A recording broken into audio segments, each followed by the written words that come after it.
Catch me when we proceed. Thank you very much. On this issue of the lawyers, did you at any point in time for the purposes of making sure that there is duty of confidentiality, that is one, the consideration for the corporate and legal risk, did you have any disclosure policy put in place? A disclosure policy at the council? Yes. Like an ND. The chairperson asked me to get her clearer documents. I believe one of the documents was difficult to see, so I got an enlargement. I think this was the expenses related to the KETP project on the audit.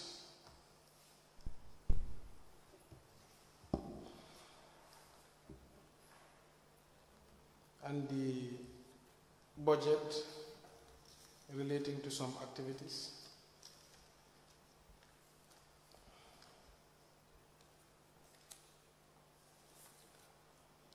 On the FID grant, she wanted the project description.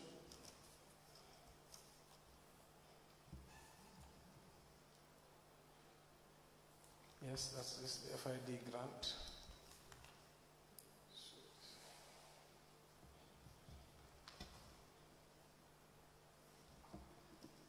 On the feasibility study, she wanted the findings and the application, I think.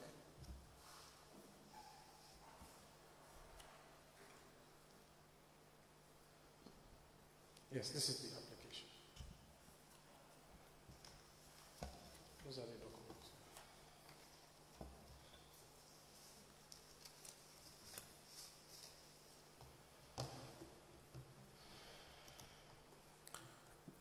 We apply to the following documents.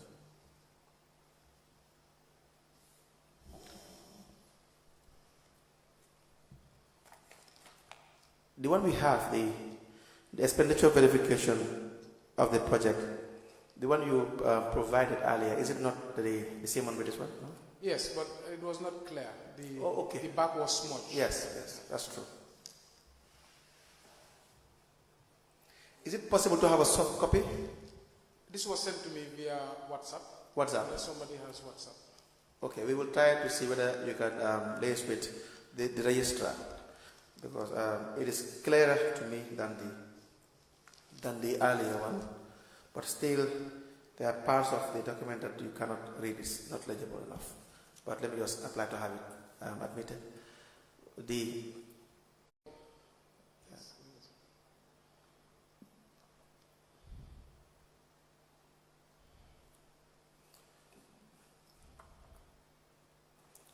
Out of caution, I'll just have, I'll make an application to have it admitted, and we can compare it to. We also equally apply to have this document admitted. That is the financing of the Fund for Innovation in Development. There's an ungranted agreement between the University of Essex and KMC. I recall reading this yesterday.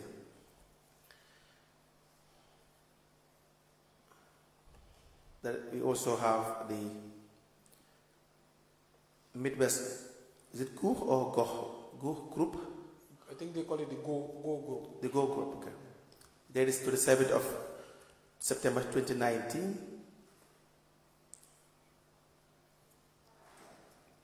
Addressed to the Mayor, Talib Bensouda of Carnival Municipality. With respect to the Gambia Solid Waste Management. Yeah, we also need to compare this one. It appears as if we have it as well.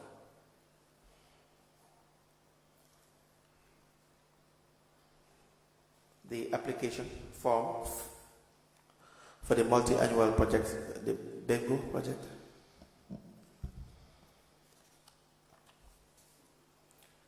These documents to be admitted to evidence and marked as exhibits.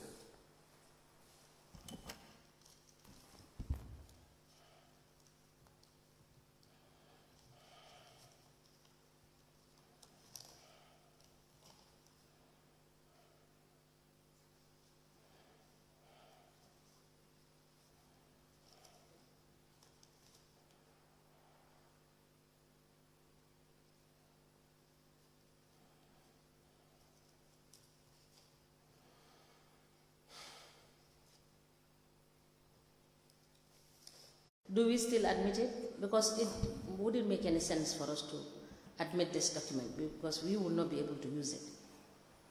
I agree entirely. I Yes. would suggest that we have get the the soft soft copy. copy. Yeah.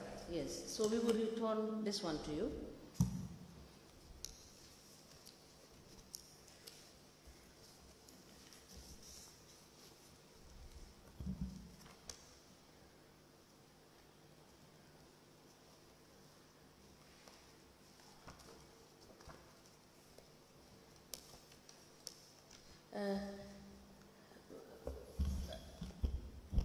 Mayor Bensouda, I believe the feasibility study recommendations and request for proposal, which is dated the 27th of September 2019, the copy we admitted yesterday is very clear. And is it?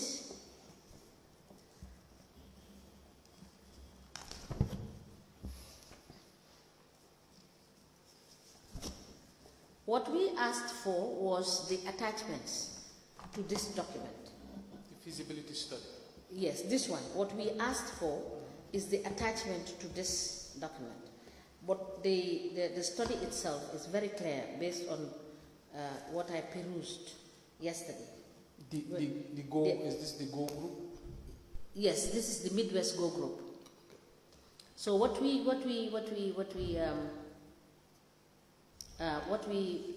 requested for, if I could recall, is the attachments.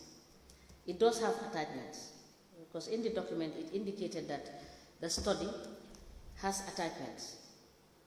For instance, for example, the request for proposal documents and the background information, etc., etc. Okay.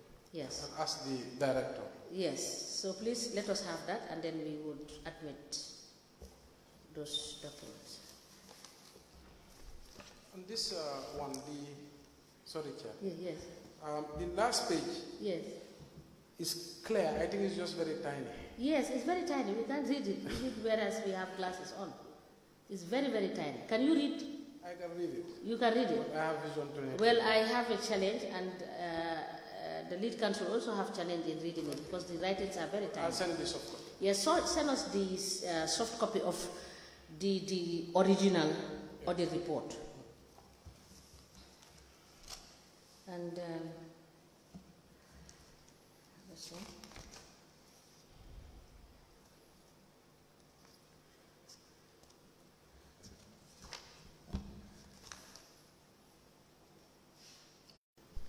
And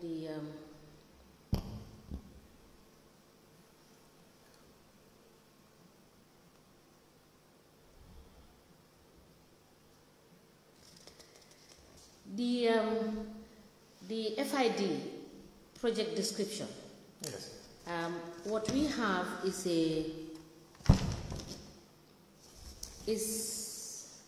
based on what you have submitted, mentally important projects by private German executives. This is the one you are executing in partnership with SOS.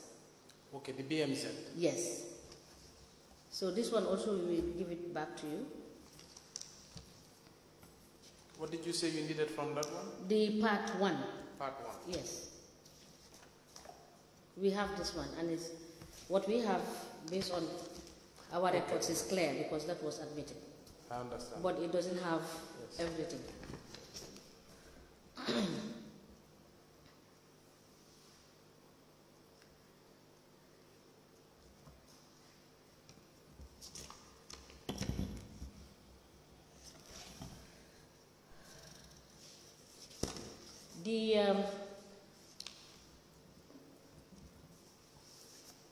The MAZA, that is the European Union, the MAZA expenditure verification of the project, which covers the period January 1st, 2022 to December 31st, 2022. This one we will need the table of transaction, which is provided in Excel form, and also the table of errors provided in Excel form. Table of transaction. Yes, provided in as Excel file, and table of errors provided as Excel file. That is Annex 3.4 and Annex 3.3. Annex 3.4 and 3.3 and 3.4. We have this one also. So we return this one, the one for FID, which is outside of our mandate. And for these other documents, I have highlighted what we will need from you.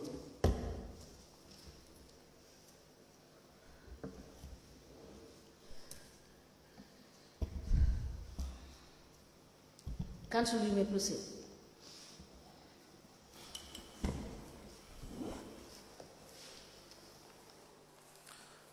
Yes, now back to KMT. Do we know what was Council's final decision in relation to the desirability of continuing with the project, considering the fact that since its inception, invest in central government and central bank treasury bills, engage in real property development, and make any other investments that it deems fit. Okay, so that would be the relevant section applicable. I believe so. All right. I believe so. Now, do you know whether, or is it known to Council at the time as to whether the minister had prescribed any guidelines in relation to investment? Not to my knowledge. All right. Now, when we read Section 20, it requires that to engage into any form of investment as outlined in Section 20, there's A, engage in trade, commerce, or industry. B, invest in central government and central bank treasury bills. C, engage in real property development. And D, make any other investment as it may deem fit. Is it not the case that you will require a form of approval or to consultation with the Secretary of State, now the Minister responsible? I wouldn't say necessarily. I believe the ministry's job is to create these guidelines or regulations or policies. Right. But I don't think they exist. The council had Bakote Fish Market as an investment before, and the one we opened is the KMT, right. But there's no set guidelines by the ministry. Yes, I asked this because for other even companies or investment that may be the area council may engage in, even other area council may engage in the absence of a guideline, because if you look at Section 20, the wordings appear to be mandatory. It says, subject to this Act and such guidelines as the Secretary of State shall prescribe. The council may engage in trade, commerce, or industry, invest in central government and central bank and others. Now, if we don't have a guideline, is it prudent to consult the ministry in the Secretary of State or the minister, as the case may be, before investment? I'm sure discussions have been held, but I'm not sure whether there was any formal engagement.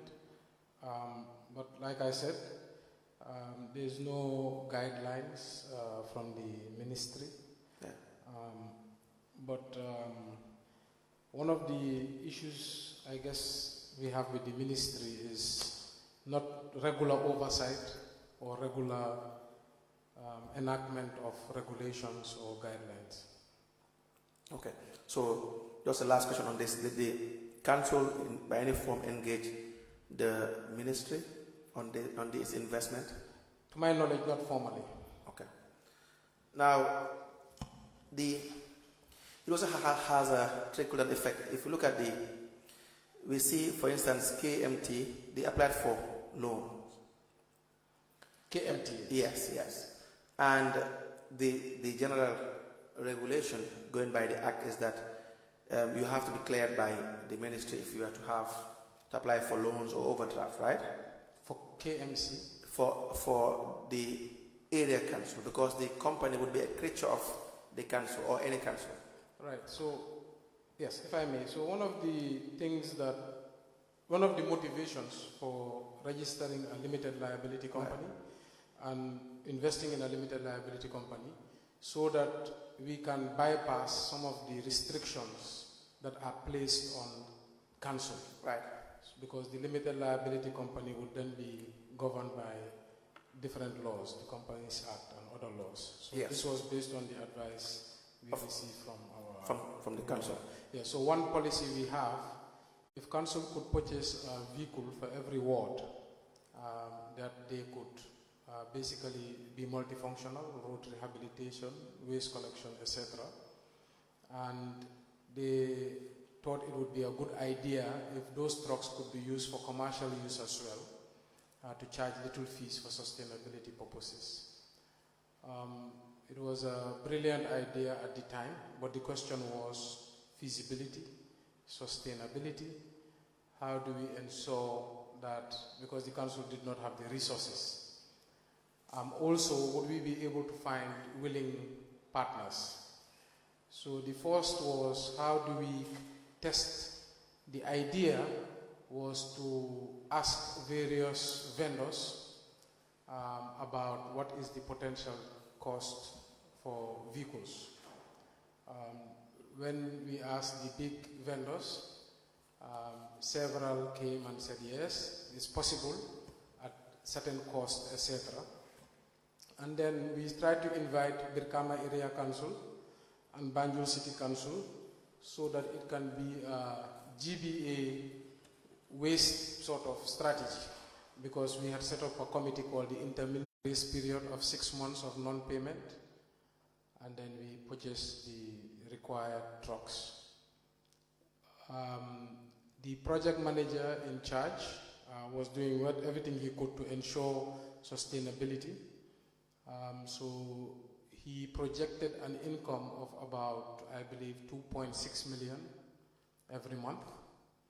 If you add the household fees, the cost recovery, we call it cost recovery, charges to the businesses, and the dump site fees, he was projecting 2.6 million, I think, a month, which would have generated 30 million. Then mid-year, we also resolved at the General Council that if there was any failure in terms of reaching the revenue target, the council would budget and subsidize the project, because we believe that either way, this is a vital service the council has to provide, if not our biggest service, because we had 60 plus illegal dump sites around the municipality, and we spent a lot of money clearing them. The council before us had contracted one company, one of the councillors actually, to place trucks strategically around the municipality, and they would pay them, I think, 700,000 every month to clear illegal dumps. And plus, we used to hire bulldozers. So it was feasible, in our opinion. And our target was 3 years. We wanted full ownership of the vehicles. And we reached that target. And now the Mbalit project serves as a precedent for other municipalities. We've seen other municipalities recently.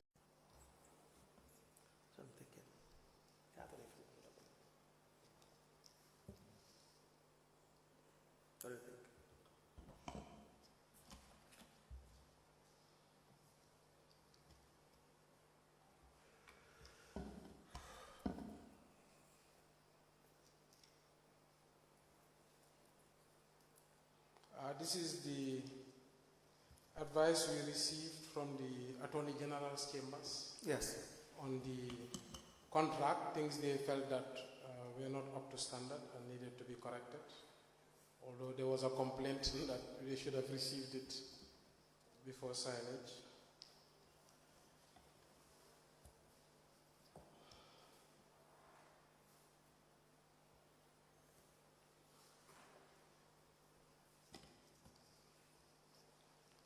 This is some of the terms of reference of the project staff the project said they needed.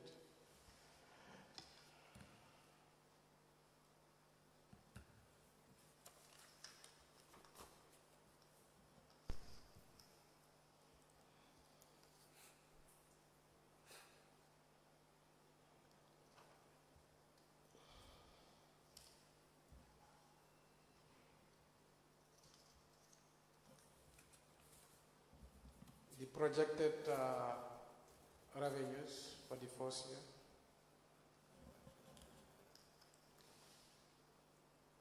The work plan that was developed at concept stage.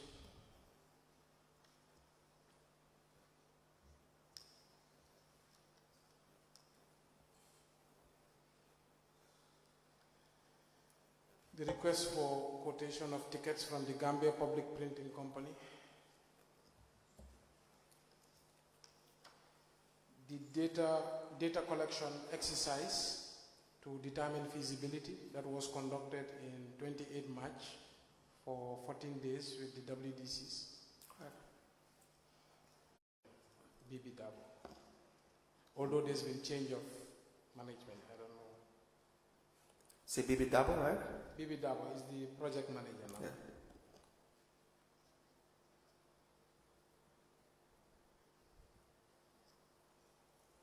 We apply to the following documents. The first is a letter from Carnival Municipal Council addressed to the Chairman, Independent Electoral Commission, with the subject request for information.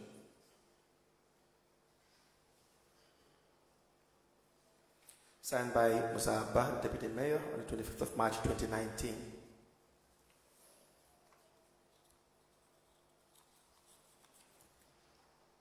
We have the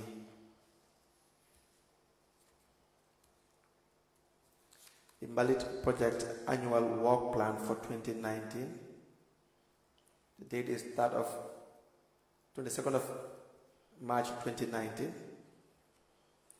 Prepared by B. Singate. Who is B. Singate? Bakari Singate. Bakari Singate. Project manager. Okay. So you will consult Bakari Singate, which because the document is not signed. We have a memo from the technical advisor, as a valid project manager, the CEO, address to the CEO, sorry, and the Lord Mayor is copied, the other services as well. The date is 28th of March 2019, signed by Bakari Singate. We have the letter from GPPC, that's Gambia Printing and Publishing Corporation, addressed to Mr. Singate of KMC on the 4th